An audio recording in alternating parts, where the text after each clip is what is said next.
अस्सलाम वालेकुम। सर्दियों की ठंडी ठंडी सुबह बेहतरीन मंजर कशी किए हुए है। अल्लाह ताला की निशानियाँ हमारे सामने खोल खोल कर रख रही है। हल्की हल्की सी धुंध है, हवा चल रही है, 9 बजने के करीब वक्त है। अभी तक सूरज की किरणें ज़मीन तक नहीं पहुंच पाईं। 7:04 पे सूरज को तलू होना था, लेकिन अभी तक उसकी रोशनी हम तक नहीं पहुंच पाई। वजह यह है कि उसके सामने बादलों ने घेरा किया हुआ है।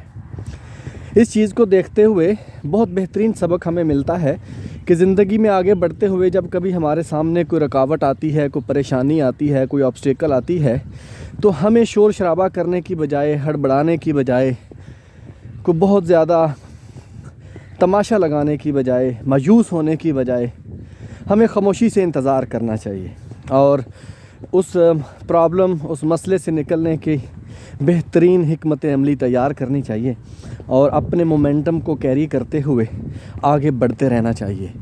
सूरज इतनी ताकत रखता है कि उसकी किरणें ज़मीन तक पहुंचती हैं और बड़ी शिद्दत के साथ पहुंचती हैं, लेकिन बादल अगर उसके गिर्द घेरा तंग कर देते हैं, उसकी किरणों को रोक देते हैं, तो वो भी खामोशी से इंतज़ार करता है। इसीलिए हमें भी जब कभी ज़िंदगी में कोई मसला, कोई प्रॉब्लम आए, तो बड़ी हिकमत के साथ, बड़ी खामोशी के साथ, बेहतरीन हिकमत अमली को अपनाते हुए इस चीज़ का मुकाबला करते हुए आगे बढ़ना चाहिए। तो इंशाअल्लाह वो रुकावटें, वो ऑब्स्टिकल्स ख़ुद ब खुद दूर हो जाएंगे और आप आगे अपनी मंज़िल की तरफ बढ़ते जाएंगे। अल्लाह ताला आप सब का, हम सब का हम नासर हो।